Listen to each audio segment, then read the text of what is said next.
नमस्कार दोस्तों, आप सभी का स्वागत है आज की इस नई कहानी में। कहानी का नाम है कर्म लौटकर आता है। हमने अपने जीवन में कई बार अनुभव किया होगा कि जब हम कोई अच्छा कर्म करते हैं तो हमारे मन को असीम शांति मिलती है और हमें बहुत अच्छा महसूस होता है। लेकिन वहीं जब हम कोई गलत काम करते हैं तो हमारा मन बेचैन हो जाता है। तो चलिए जानते हैं इस कहानी के माध्यम से कि ऐसा कैसे होता है। एक बार एक भिक्षुओं का दल अपने आश्रम में वापस आ रहा था। तभी उनकी नज़र एक ऐसी जगह पड़ी जहाँ पर प्रचंड आग जल रही थी। भिक्षुओं को देखते देखते एक कौवा उड़ता उड़ता आया और आकर सीधा उस आग में गिरा और जलकर मर गया। भिक्षु समझ नहीं पाए कि उस बेचारे कौवे का क्या कसूर था कि उसे ऐसी दर्दनाक मौत मिली। उन्होंने तथागत से इसका उत्तर जानना चाहा। भिक्षुओं का दूसरा समूह है जो नाव से यात्रा कर रहा था। उनकी नाव चलते चलते समुद्र में कहीं अटक गई। बहुत प्रयास करने के बाद भी वह टस से मस ना हुई तो यात्रियों ने सोचा कि निश्चय ही इस नाव में कोई ऐसा अभागा व्यक्ति है जिस कारण इस नाव का चलना बंद हो गया है। ऐसा सोचकर उन्होंने पर्ची उछाली, लेकिन हर बार नाविक की पत्नी का नाम निकला। लोगों ने नाविक की पत्नी के गले में भारी पत्थर बांधकर उसे समुद्र में फेंक दिया। लोगों के ऐसा करने से नाव फिर से चल दी। भिक्षु समझ नहीं पाए कि उस औरत की वजह से नाव कैसे रुक सकती थी और उसकी मौत इस बुरे तरीके से क्यों हुई थी। उन भिक्षुओं की टोली ने बुद्ध से इस बात के बारे में पूछने की सोची।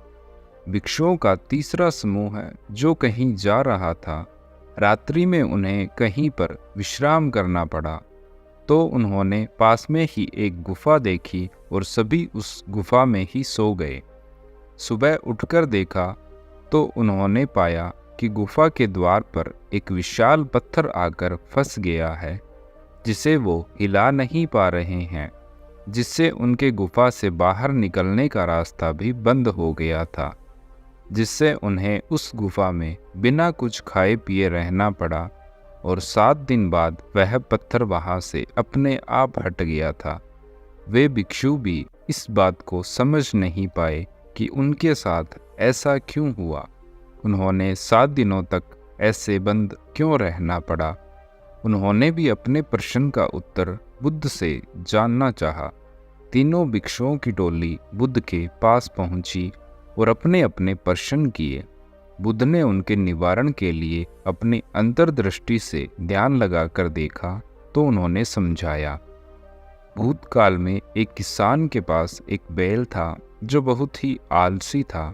वह काम नहीं करता था।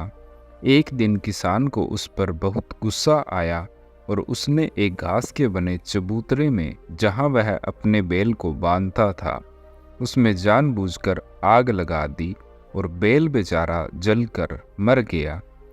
वह किसान इस जन्म में कौवा बना और उसे उसी प्रकार की मौत मिली जैसी उसने पिछले जन्म में अपने बैल को दी थी।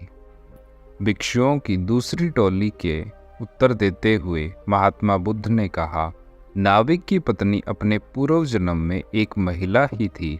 वह जब भी घर से बाहर निकलती थी एक कुत्ता उसके पीछे पीछे चलता था, जिससे वह बहुत परेशान थी क्योंकि लोग यह देखकर उसका मजाक उड़ाते थे। महिला उस कुत्ते से अपना पीछा छुड़ाना चाहती थी। वह कुत्ता जो कि पूर्व जन्म में उसका पति था, इसलिए अपने मोह के कारण कुत्ता इसका पीछा करता था, लेकिन महिला इस बात को नहीं समझ सकती थी और कुत्ता अपने मोहवश उस महिला का साथ नहीं छोड़ पा रहा था। इस कारण महिला ने उस कुत्ते से पीछा छुड़ाने की सोची। महिला ने उस कुत्ते को एक दिन प्यार से बुलाया और उसे खाना खिलाया और साथ ही साथ उसके गले में एक भारी पत्थर भी बांध दिया और पास ही एक नहर में उसे धक्का दे दिया, जिससे वह कुत्ता नहर में डूबकर मर गया। इस कारण नाविक की पत्नी को ऐसी दर्दनाक मौत मिली। भिक्षुओं के तीसरे समूह का उत्तर देते हुए बोले, अपने पूर्व जन्म में एक बार खेल खेल में एक छिपकली को आपने बोतल में बंद कर दिया था और गलती से आप उस बोतल का ढक्कन खोलना भूल गए थे। 7 दिनों के बाद जब आपको याद आया तब आपने उस बोतल का ढक्कन खोला, लेकिन तब तक वह छिपकली मर चुकी थी। अपनी इस गलती के कारण आपको 7 दिन कैद में रहना पड़ा। ये तीनों बातों के जवाब जानने के बाद शिष्यों ने बुद्ध से पूछा कि क्या पाप कर्म करके मनुष्य उसके फल से बच सकता है या नहीं। मनुष्य यदि गुफा में छिप जाए या धरती से पानी में चला जाए या पर्वत पर या गहराई में चला जाए या आकाश में पक्षियों की तरह उड़ जाए, तो क्या वह अपने पाप के फल से बच नहीं सकता। तथागत ने भिक्षुओं को समझाते हुए कहा, ऐसा कोई भी स्थान नहीं है जहाँ जाकर तुम छिप जाओ और अपने कर्मों के फल से बच पाओ, क्योंकि ऐसी ही एक घटना मैं आपको बताता हूँ। हिंदू धर्म के अवतारों में एक नरसिंह जी के अवतार का जिक्र आता है। भक्त प्रहलाद के पिता थे, जिसने अपनी घोर तपस्या के माध्यम से ईश्वर से एक वरदान प्राप्त किया था कि कोई उसे मार ना सके। ना धरती पर, ना आसमान में, ना अस्त्र से, ना शस्त्र से, ना नर से, ना पशु से, ना घर में, ना बाहर, ना दिन में, ना रात्रि में। इस प्रकार वह भगवान से ऐसा वरदान पाने के बाद खुद को अमर समझने लगा था और तमाम बुरे कर्म करना उसने शुरू कर दिया था। लेकिन धरती लोक पर तो सबका मरना तय है, मृत्यु सबको आनी है।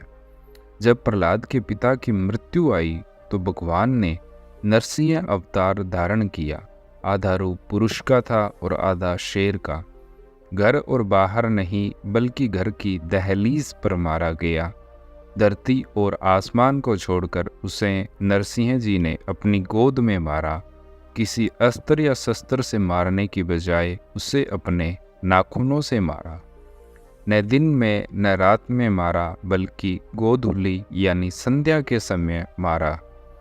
इस बात से यह सिद्ध होता है कि मनुष्य अपने कर्मों के फल से नहीं बच सकते और मृत्यु एक दिन सबको आनी तय है। इसलिए जब तक जीवित हो कोई भी ऐसा कर्म करने की कोशिश न करें जिससे आपको दुख भोगना पड़े। आपके द्वारा दिया गया दूसरे लोगों को कष्ट ही आपके दुखों का कारण बनता है। इसलिए आपको हमेशा सत्कर्म करना चाहिए और धर्म के मार्ग पर चलना चाहिए। किसी को भी बेवजह परेशान नहीं करना चाहिए। तो दोस्तों, यह थी आज की कहानी। आपको कैसी लगी हमें कमेंट में ज़रूर बताएं और कहानी को लाइक और शेयर भी करें। रोज़ाना नई नई कहानियाँ सुनने के लिए चैनल को भी सब्सक्राइब करें। धन्यवाद।